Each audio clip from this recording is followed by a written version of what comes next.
चले जी।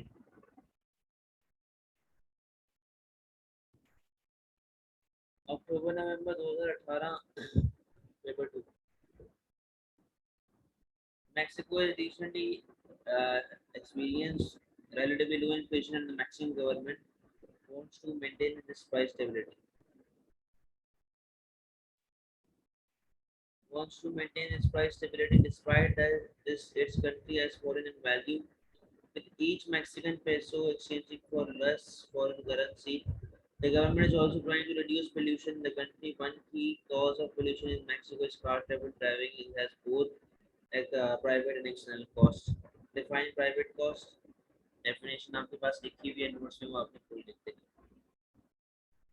Explain two ways government को reduce external cost. बेटा इनडायरेक्ट टैक्सेस के बारे में बात कर देना, एडवर्टाइजिंग के बारे में बात कर देना, बोलो जी बैन कर दो, खत्म कर दो कहानी। Analyse how high rate of inflation affect the function of money. हाँ जी बताओ।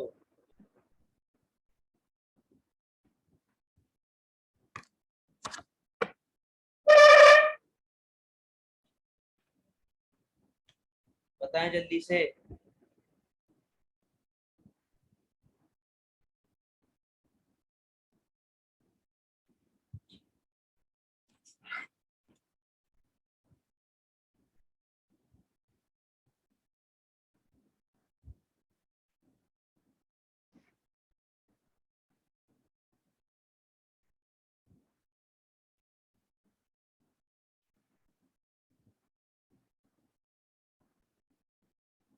बताओ भाई।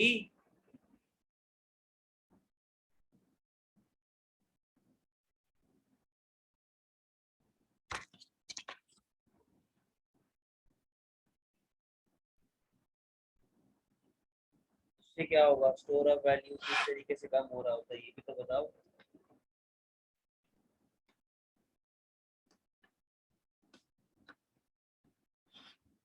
Money is a medium of exchange. पहले के मुकाबले में पैसे की वैल्यू कम हो जाएगी तो वो ज्यादा कंज्यूम नहीं कर पाएगा। Money is a store of value. Store of value का मतलब क्या होता है कि आज का 100 रुपया अगले 10 साल बाद का भी 100 रुपया आता है। उसकी जब वैल्यू गिर जाएगी तो कहाँ का 100 रुपया रहेगा उसकी वैल्यू। ठीक है। Means of deferred payment. Value गिर जाएगी, कहाँ से डेफर्ड पेमेंट करूंगा। Discuss whether or not fall in its foreign exchange rate will benefit economy। बेटा पहले बताएंगे एडवांटेजेस कि सरना सस्ती हो जाएगी, माल सस्ता हो जाएगा, ज्यादा बिकेगा। डीवैल्यूएशन वाला बात आप बताएंगे। डीवैल्यूएशन अगर आपको याद हो मैंने अभी कराई थी कल, वो आप लोग देखेंगे, वो कराएंगे, समझाएंगे उसको। ठीक है। आप बोलोगे डिपेंड करता है इलास्टिसिटी ऑफ डिमांड के ऊपर, फिर आप बोलोगे कि यार रॉ मटेरियल महंगा आ सकता है। तो फिर इन दी एंड ओवरऑल आपने बताना है कि फायदा है कि नुकसान है। फिर मेरे हिसाब से तो ओवरऑल फायदा है, क्योंकि शुरुआत में ही आदमी जो है वो प्राइस सस्ती होगी तो जाहिर सी बात है सेल्स बढ़ना शुरू हो जाए। सही। 2016 the Indonesian government increased its spending on healthcare and education and considered raising the school leaving age। ठीक है। The government also planned to increase taxation. Such a move might conflict with its aim to reducing unemployment at a time when a number of countries were at risk of entering a recession. Identify two types of taxes: direct taxes, indirect taxes, regressive taxes, progressive taxes, value added tax, sales tax, बहुत चीजें। Explain।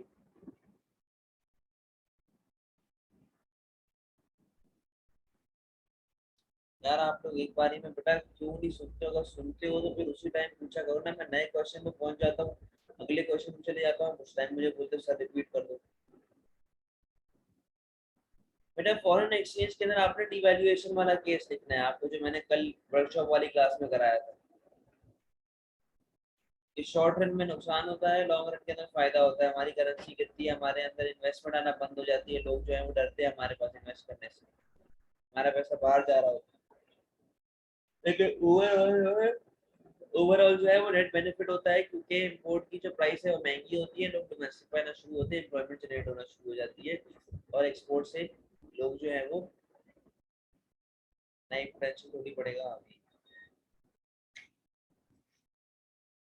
लोग import से हट के domestic पे जाना शुरू हो जाते हैं। तो डोमेस्टिक में एम्प्लॉयमेंट वगैरह बढ़ रही होती है, उससे हमारे पास फायदा हो रहा होता है, जॉब्स आ रही होती है, एक्सपोर्ट्स हमारे बढ़ रहे होते हैं क्योंकि प्राइस कम होती है। इन दी एंड फायदा ही है लॉन्ग रन के अंदर भी, क्योंकि हमारे पास प्राइस कम हो रही है दूसरों के मुकाबले में, तो वो जो है वो बढ़ रहा है।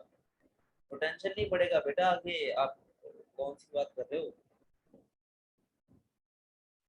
Explain two benefits to a government from a foreign unemployment, अच्छा इसकी बात कर रहे हो, इसकी बात।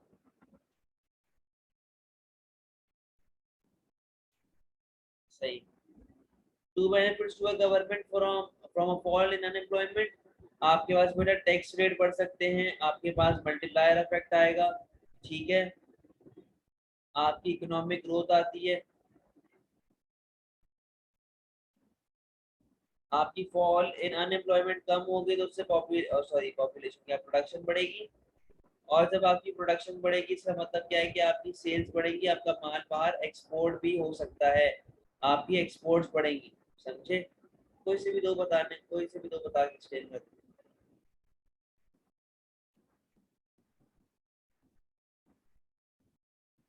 एनालाइज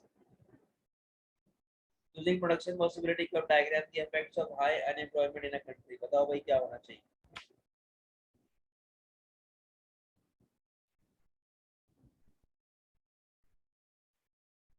हाँ हाँ कर सकते हैं, मल्टीप्लायर इफेक्ट आप कर सकते हो।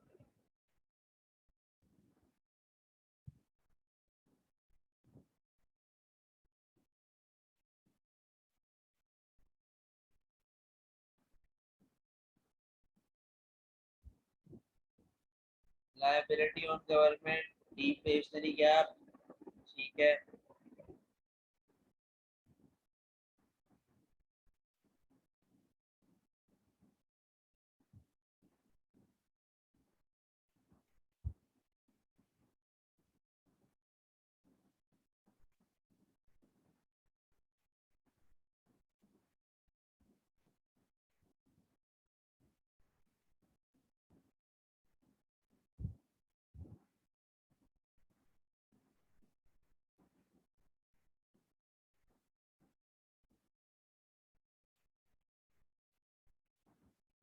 डेफिसिट डिफ्लेशनरी गैप, ठीक है, हाँ तो आप एक्चुअल जो है वो अंदर करके दिखाएंगे, आप पोटेंशियल जो है वो जो नॉर्मल हमारा कर्व नहीं होता था यार डिफ्लेशनरी वेस्टेज अनएम्प्लॉयमेंट वाला, आपको वो वाला कर्व बनाना है, ठीक है। आपको 4 मार्क यहाँ पे मिलेंगे जब आप प्रॉपर तरीके से उसको डायग्राम को लेबल करेंगे, सारी बातें बताएंगे। बाकी के मार्क्स आपको दो जो है वो एक्सप्लेनेशन के मिलेंगे, तो आपने 2 मार्क के लिए एक्सप्लेन भी करना है, ठीक है। Discuss whether or not government should raise school leaving age, बताओ भाई।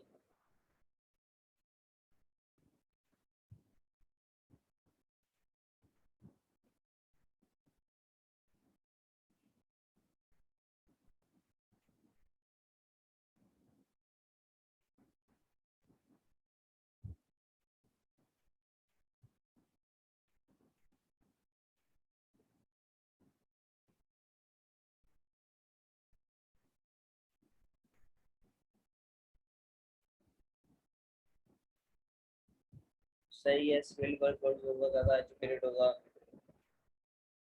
चाइल्ड लेबर का क्या होगा? पता है ये क्वेश्चन ये बोलता है कि अगर आप पहले 16 साल की उम्र में बच्चा स्कूल से निकलता था, आपको 18 साल की उम्र में स्कूल से निकलेगा, बताओ क्या एडवांटेज है क्या डिसएडवांटेज?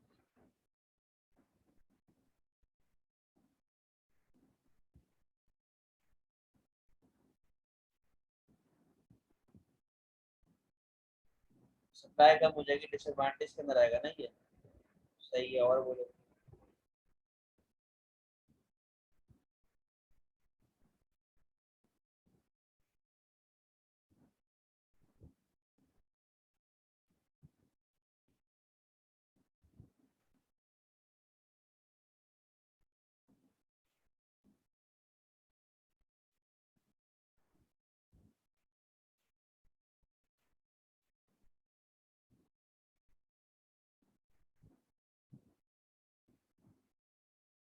स्कूल्स की डिमांड बढ़ जाएगी, इकोनॉमिक ग्रोथ आएगा, लार्ज एम्प्लॉयमेंट आएगी, लेकिन डिसएडवांटेज क्या है, लाजमी नहीं है कि हर बार जो है हमारे पास ज्यादा पढ़ा लिखा, अगर मैं पढ़ा ज्यादा रहा हूँ तो क्वालिटी ऑफ एजुकेशन कैसी है ये भी तो मुझे देखना है, ठीक है। तो लाजमी नहीं कि हर बार मेरी क्वालिटी ऑफ एजुकेशन भी अच्छी हो, तो मुझे ये चीज देखनी है भाई।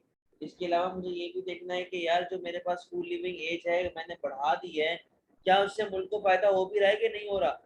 आपके पास सप्लाई वर्कर कम हो जाएगी, सप्लाई वर्कर कम होगी तो वेज रेट बढ़ेगा, लेकिन एडवांटेजेस क्या है कि ज्यादा पढ़ा लिखा लेबर को ज्यादा एफिशिएंट होगा, ज्यादा प्रोडक्टिव होगा, ज्यादा जानता हो काम उस तरह करना है। एंड में कंक्लूजन आप अपने हिसाब से दे देना, ठीक है। Question number 4।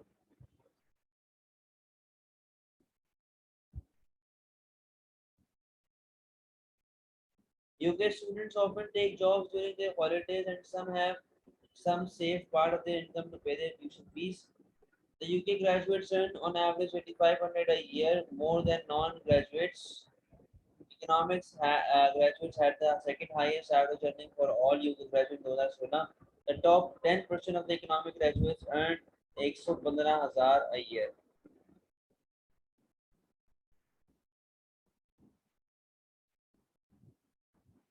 अर्निंग की डेफिनेशन वही होगी ना जितना आप पैसा कमा रहे हो, तो वो सारी आपकी अर्निंग की डेफिनेशन बेसिक सी कि आप महीने का कितने पैसे कमाते हो भाई। Income receive from working, for any packet of production for working या फॉर मंथली बेसिस और डेली बेसिस, ठीक है। Explain two non wage factors that influence the individual choice of occupation. आप लिख सकते हैं हॉलीडेज, आप लिख सकते हैं लोकेशन, आप लिख सकते हैं फ्रिंज बेनिफिट्स, आप लिख सकते हैं और क्या लिख सकते हो, जॉब सिक्योरिटी आप लिख सकते हो, नंबर ऑफ आवर्स जितने हमें जॉब पे देने हैं।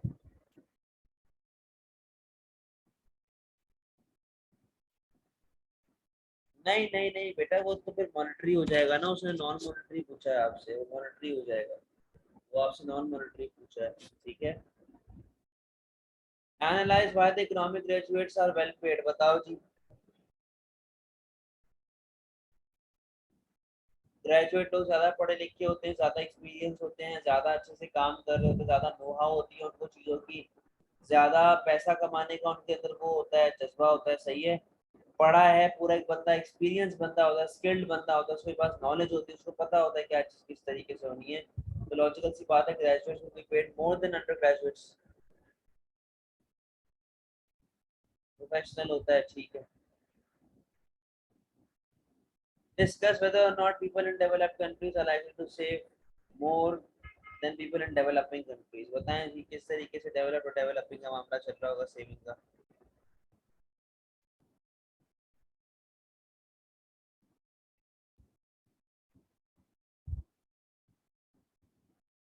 आप देखो इस तरह बताओगे कि नॉर्मली डेवलप्ड के अंदर, डेवलप्ड इकोनॉमी में लोगों की इनकम ज्यादा होती है as compared to developing economy. जाहिर सी बात है यार, यूके का बंदा ज्यादा पैसा कमा रहा है एवरेज बंदा जो as compared to Pakistani.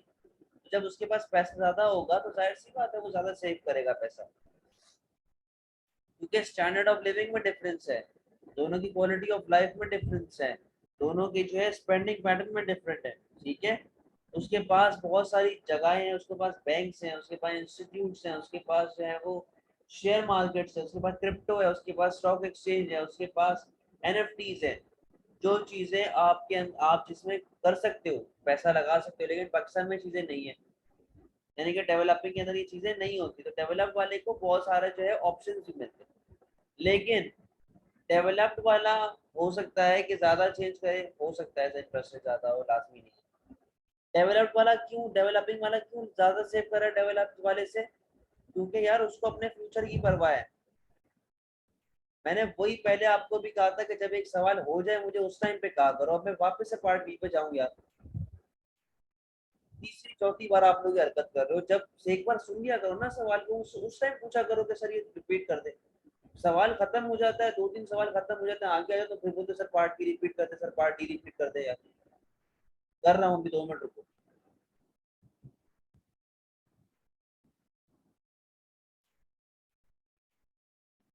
Developing वाला क्यों डेवलप से ज्यादा पैसा सेव कर रहा है, क्योंकि उससे अपने फ्यूचर की परवाह है, उसको टेंशन है कि यार कल को स्कूल हॉस्पिटल वगैरह तो हमें मिलेंगे नहीं तरीके से, तो मैं आगे के लिए सेव करूं महंगाई से बचने के लिए, ताकि मेरा बच्चा अच्छे स्कूल में जाए, अच्छे हॉस्पिटल में जाए।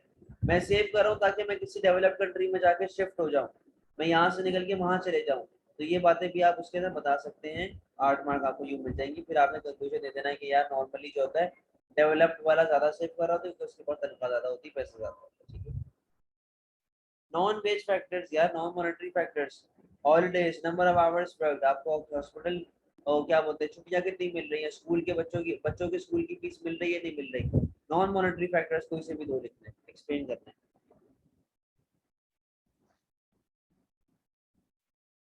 Productivity has fallen recently in Finland, particularly in the public sector, ठीक है। The country has a relatively high number of small firms. In recent years, the price stability of demand and price elasticity of supply of the products made by Finnish firms have changed. What is the difference between private sector and public sector? बेकार सी के पास definition लिखी हुई है। Explain two reasons why productivity may fall. भाई labour demotivated है आपका, आपकी machine खराब होना शुरू हो गई है, लेकिन लैक इन इन्वेस्टमेंट है, वेज रेट कम हो गया, लोग जो है वो काम नहीं करना चाह रहे, ठीक है, प्रोडक्टिविटी गिरना शुरू हो गई है, टैक्स रेट आपने बढ़ा दिया जिसकी वजह से सारा पैसा टैक्स में चले जाता है, लोगों की हट इतना गई है वो दिल नहीं करता ना काम करने का। Analyze how an increase in price elasticity of demand and the price elasticity of supply of this product will benefit a firm, यानी कि पीडी को भी वो इलास्टिक कर रहा है, पीएस को भी इलास्टिक कर रहा है। किस तरीके से बेनिफिट करेगा फर्म को? पीडी के अंदर हल्की सी प्राइस करूंगा, ज्यादा रिस्पॉन्सिव होगा, ज्यादा लोग उसकी तरफ जाना शुरू हो जाएंगे, डायग्राम बनाओगे आपको तो आपने usefulness of PD and PS for producer बतानी है। आप बताएंगे कि वो प्राइस हल्की सी कम करेगा, क्वांटिटी बहुत ज्यादा से बढ़ेगी, रेवेन्यू उसका बढ़ना शुरू हो जाएगा, ठीक है। पीएस की आप बात करेंगे, आप बोलेंगे कि यार जब इलास्टिक कर्व उसका यूं बन रहा होगा तो हल्की सी भी प्राइस अगर बढ़ती है तो वो ज्यादा बेचने की करेगा, तो उससे सेल्स बढ़ेगी, उसका रेवेन्यू बढ़ेगा, ठीक हो गया। तो आपने उसको ये बातें बतानी है कि वो अपने एडवांटेज में ये सारी चीजों को लेके आ सकता है, ज्यादा सप्लाई करेगा, ठीक है। Discuss whether or not small firms are likely to survive in the long run. आपने स्मॉल फर्म्स के बारे में सारी कहानी बतानी है, वो किस तरीके से आप बताना स्टार्ट करेंगे।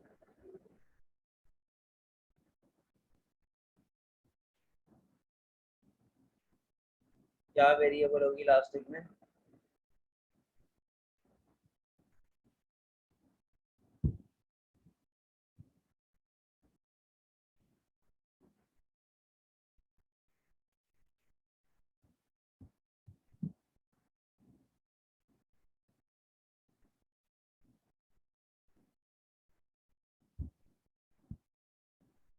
चलो इधर आओ, मेरे स्मॉल फर्म्स के एडवांटेजेस और डिसएडवांटेज आपके पास बिजनेस की कॉपी में लिखे हुए हैं, आपके पास इकोनॉमिक्स में भी लिखे हुए। स्मॉल फर्म्स के एडवांटेज बताओगे कि यार वो कस्टमर के साथ किस तरह बिहेव करता है, क्या चीजें बनाता है, क्या चीजें कर रहा होता है, personal contact at A time, वो सारी बातें। फर्म के प्रैक्टिकल इंट्रोडक्शन, वो शॉर्ट रन लॉन्ग रन के अंदर आप बोलोगे मोनोपोली बन जाता है, पैसा आ जाता है, एक्सप्लॉइट करता है कंज्यूमर्स को, रेवेन्यू बढ़ा सकता है, प्रॉफिट कमा सकता है, पर्सनल सर्विस वाली बात हो गई है, पैसा बना सकता है। कंक्लूजन आप अपने हिसाब से दे देना कि यार वो डिपेंड करता है कि वो किस तरह का उसका नेचर है। अगर तो वो ग्रो होना चाह रहा है, उसके बाद इन्वेस्टमेंट नहीं है तो वो फिर खत्म हो जाएगी उसके बाद, अगर ताकत नहीं है तो, ठीक है। ये दो सवाल आपने खुद करने हैं, पूरे पूरे खुद करेंगे, ठीक है जी। चले, और कुछ पूछना है?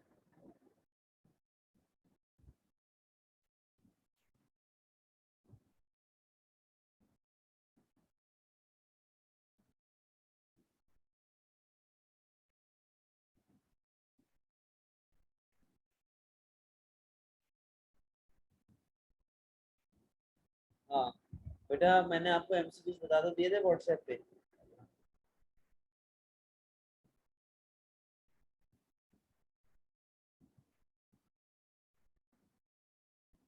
मुझे व्हाट्सएप पे भेजते रहो, या फिर ट्यूसडे को अपनी जो फिजिकल क्लास होगी ना उस पर कर लेंगे वो डिस्कस, ठीक है। चलिए।